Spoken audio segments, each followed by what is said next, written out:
Assalamualaikum warahmatullahi wabarakatuh. Di sini sekarang saya akan membuat video tentang belajar analisis teknikal, simple dan mudah untuk investor pemula. Ini part 1. Mungkin saya akan buatkan beberapa part seperti itu. Kita lanjut. Nah, untuk isinya sendiri di part 1 ini ada analisis teknikal, penerapan analisis teknikal, sama istilah-istilah dalam analisis teknikal. Di sini pertama saya akan memberikan pengertian tentang apa itu analisis teknikal. Nah, analisis teknikal atau technical analysis, atau TA yang biasanya disebut adalah metode analisa dalam dunia keuangan dengan cara mengolah data historikal harga dan jumlah atau volume transaksi. Nah, terus hasil olah data tersebut ditransformasikan ke dalam bentuk gambar atau chart yang digunakan untuk memprediksi tren atau pergerakan harga ke depan. Intinya, itu tidak ada metode yang 100% akurat. Ya, yang sebaik apapun analisanya gitu ya. Nah, itu pasti ada risikonya. Tapi kalau seandainya analisa yang baik itu memiliki resiko yang kecil tapi keuntungan yang besar seperti itu. Nah, kita lanjut ke slide berikutnya. Nah, untuk penerapan analisanya sendiri, analisa TA itu biasanya digunakan untuk menentukan saat yang tepat membeli sebuah saham, menentukan target harga, yaitu titik untuk menjual dari saham yang dibeli tadi, sama ambil profitnya atau profit taking gitu. Nah, serta bisa untuk menentukan titik stop loss, yaitu untuk menjual saat rugi sebuah saham tersebut apabila saham tersebut tidak sesuai gitu dengan pergerakan yang kita rencanakan. Nah, itu biasanya disebut trading plan seperti itu. Nah, untuk penerapan sendiri, kesalahan-kesalahan yang biasanya dilakukan sama pengguna itu biasanya kayak pas beli itu tidak menetapkan trading plan-nya. Jadinya faktor-faktor yang menyebabkannya itu seperti kayak panic buy, terus termakan berita atau isu-isu, seperti itu. Nah, itu masih lebih bahaya lagi kalau tidak menentukan stop loss. Nah, kenapa lebih bahaya? Karena ya, jika harga saham tersebut tidak sesuai harapan gerakannya, jadinya kan kita tidak tahu apa yang akan kita lakukan seperti itu. Nah, gara-gara tidak tahu sama tidak punya target stop loss, kita mengalami kerugian yang sangat besar. Nah, seperti itu. Itu untuk kesalahan pengguna sendiri. Untuk tujuan umumnya ya seperti tadi itu. Nah, kita lanjut. Nah, sekarang istilah-istilah dalam analisis teknikal. Nah, itu ada support sama resisten. Nah, support sendiri itu titik harga bawah. Jadinya harga yang terendah, bisa dibilang seperti itu. Nah, terus titik support itu biasanya kalau seandainya sudah menyentuh titik support itu memiliki probabilitas besar untuk tertahan dan memiliki potensi besar untuk berbalik naik. Biasanya ya bakalan rebound gitu kalau bahasa gampangnya gitu. Ini kalau sudah menyentuh support kemungkinan besar ya bakalan naik. Nah, garis support juga sering digunakan ya para trader untuk menentukan waktu yang tepat untuk membeli suatu saham. Ya kan sudah nyentuh support, berarti kan support kan titik harga bawah. Jadinya ya harganya sudah murah.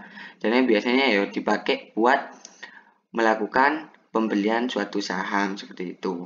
Nah, untuk support sendiri ini bisa dilihat di sini. Nah, jadinya ini yang dilingkari ini supportnya. Nah, seperti ini. Yang dilingkari garis warna merah ini. Itu support dari Unilever. Nah, selanjutnya kita ke resistennya. Nah, resisten sendiri adalah harga atas di mana pada level tersebut, kenaikan harga suatu saham memiliki probabilitas besar untuk tertahan dan memiliki potensi besar untuk berbalik turun atau koreksi seperti itu. Jadinya kalau seandainya candlesticknya tadi itu sudah menyentuh resisten, nah itu kemungkinan besar akan mengalami turun atau koreksi seperti itu. Nah, garis resisten juga sering digunakan para trader untuk menentukan level profit taking atau ya mau jual seperti itu. Nah, kita lihat untuk resistennya contohnya seperti ini. Nah, jadinya di sini nih yang dilingkari warna hijau ini itu resisten. Jadinya ini resisten. Nah, kan di sini kan sudah nyentuh resisten ya turun. Ini nyentuh resisten turun, ini nyentuh resisten juga turun. Nah, ini biasanya ya akan mengalami penurunan gitu. Ada 4 resisten di sini yang sudah tersentuh sama candlesticknya. Nah, itu ya sahamnya yang mengalami penurunan seperti itu. Ini contoh saham Unilever seperti itu. Nah, terus ini saya gambar-gambarnya ini ngambil di Stockbit seperti itu. Nah, terus kita lanjut ke istilah berikutnya. Ada istilah breakout sama breakdown. Nah, untuk breakout sendiri itu istilah yang dipakai ketika suatu harga saham bergerak menembus level resistennya. Artinya seperti tadi resisten, nah terus ada candle yang nembus gitu. Nah, itu namanya breakout. Nah, saham yang breakout mempunyai probabilitas besar untuk terus melanjutkan penguatannya. Nah, jadinya itu kayak saham itu sendiri harganya itu ya kemungkinan besar kalau sudah breakout, nah itu akan mengalami kenaikan terus seperti itu. Nah, terus garis resisten yang telah berhasil ditembus itu akan dianggap menjadi garis support dan harus kembali dilakukan analisis untuk mencari target resisten selanjutnya. Nah, kan sudah tertembus untuk resistennya sendiri, jadinya supportnya ya ada di garis resisten tersebut. Nah, kan sekarang resistennya sudah gak ada, jadinya ya analisis lagi. Jadi analisis lagi buat menentukan resisten yang baru. Nah, untuk breakout sendiri kita lihat di sini. Nah, di sini ini di lingkaran yang warna merah ini, nah ini kan sudah menyentuh, ini sudah menembus resistennya. Nah, ini untuk resistennya garis yang atas yang warna hijau, sedangkan supportnya ada di bawah ini. Nah, ini sudah nembus, nah jadinya supportnya di sini. Nah, terus untuk resistennya kita analisis lagi seperti itu. Nah, kita lanjut ke breakdown. Nah, breakdown sendiri itu istilah yang dipakai ketika suatu saham bergerak menembus level supportnya. Jadinya harganya itu nembus level supportnya. Jadinya menurun gitu. Saham breakdown mempunyai probabilitas besar untuk terus melanjutkan pelemahannya. Jadi kalau sudah menembus garis supportnya, nah kemungkinan besar saham itu sendiri akan terus mengalami pelemahan seperti itu.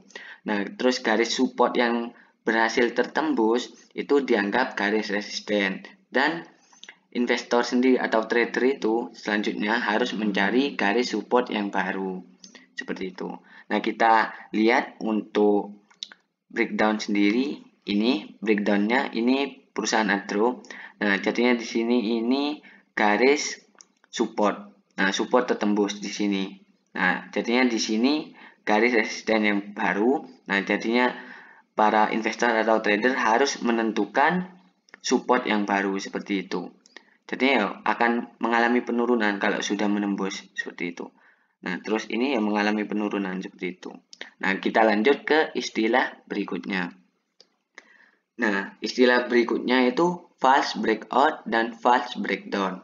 Nah, untuk false breakout sama false breakdown ini itu biasanya saham yang menembus level support dan resisten itu namun tidak lama kemudian turun ke bawah level resistennya atau naik di atas level supportnya sehingga penembusan itu hanya bersifat sementara dan berkesan menipu. Nah, jadinya ya sudah nembus support, jadinya sudah ke bawah tapi balik lagi gitu. Jadinya ya penipuan seperti itu. Nah, terus kayak nembus resisten, nah tapi balik lagi ke bawah seperti itu. Jadinya gak breakout gitu. Nah, contohnya ya seperti ini. Ini yang atas, ini false breakout. Jadi ini sudah naik, nah dikit tapi balik lagi seperti itu. Nah, ini untuk false breakdown. Nah, ini sudah ke bawah, tapi masih kembali lagi ke atas seperti itu. Ini contoh untuk fast breakout sama fast breakdown. Nah, ini ambil saham Pegas seperti itu. Nah, kita lanjut ke istilah selanjutnya. Istilah selanjutnya itu uptrend, downtrend, sama sideways. Nah, seperti itu. Sebentar. Nah, ini untuk istilah yang selanjutnya kita bahas uptrend. Nah, uptrend sendiri itu keadaan di mana pergerakan harga saham cenderung mengalami kenaikan. Nah, yang disebut kenaikan tidak harus harga yang terus naik, tapi pola pergerakan harganya membentuk higher low dan higher high. Nah, yaitu di mana puncak harga yang terbaru harus lebih tinggi dari puncak harga sebelumnya. Dan kalaupun mengalami koreksi yang harga yang terbaru tidak lebih rendah dari koreksi harga yang terdahulu atau sebelumnya. Nah, kita contohkan untuk uptrend sendiri seperti ini. Nah, jadinya ini kan ya dari contohnya yang supportnya mengalami kenaikan terus. Nah, terus untuk ini untuk resistennya yang atas, ini untuk supportnya juga mengalami kenaikan terus, jadinya naik terus dari yang sebelumnya seperti itu. Kayak resistennya dari sebelumnya juga mengalami kenaikan, terus supportnya dari sebelumnya juga mengalami kenaikan. Ini untuk uptrend. Jadinya yuk dilihat dari beberapa jangka tertentu itu pergerakannya itu mengalami kenaikan seperti itu. Nah, terus kita downtrend. Nah, downtrend sendiri itu keadaan di mana pergerakan harga saham cenderung mengalami penurunan. Ya sama, ya bukan cuma harganya aja yang turun, tapi pola pergerakan harganya juga turun gitu. Nah, terus di mana puncak harga yang terbaru lebih rendah dari puncak harga yang sebelumnya. Ataupun koreksi harga terbaru lebih rendah dari koreksi harga yang terdahulu. Nah, ini contoh untuk downtrend. Ini saya ambil Pegas. Nah, di sini ini untuk resistennya yang terdahulu. Nah, sedangkan resisten yang kedua itu mengalami penurunan. Nah, seperti ini. Terus support yang pertama ini di sini, terus support kedua ini di sini. Jadinya juga mengalami penurunan. Jadi ya kalau dilihat di sini ya sahamnya ya menurun gitu kalau dibuat garis support sama resistennya. Nah, kita lanjut ke yang terakhir, sideways. Nah, untuk sideways sendiri ini keadaan di mana pergerakan harga saham cenderung datar. Nah, ciri utama dari trend sideways ini, saham hanya bergerak dalam rentang harga tertentu, tidak bisa membuat harga tertinggi baru atau harga terendah baru. Nah, contohnya di sini untuk itu. Nah, ini untuk contoh dari sideways-nya itu saya pakai saham ICBP. Nah, dari sini resistennya yang pertama, terus resisten kedua, terus resisten ketiga, itu sama saja, itu datar. Nah, terus untuk supportnya, ya dari support pertama, support kedua, sama support ketiga, itu ya sama-sama datar gitu. Jadi ya tidak ada pergerakan kayak kenaikan harga baru sama penurunan harga baru seperti itu. Jadinya ini tergolong datar. Nah, mungkin video saya untuk belajar analisis teknikal ini untuk part 1 sampai di sini saja, dan saya akan buatkan untuk part selanjutnya. Jadi ya, kalau suka sama video ini di like, kalau tidak suka di dislike. Terus kalau ada yang mau ditanyakan ya bisa dituliskan di kolom komentar di bawah. Jangan lupa di subscribe buat perkembangan channel ini ke depannya. Nah, terus kalau seandainya video ini merasa bermanfaat gitu, nah jadinya di share lah gitu di WA, di Facebook, IG, dan lain-lain seperti itu. Mungkin sekian dari saya. Terima kasih. Assalamualaikum warahmatullahi wabarakatuh.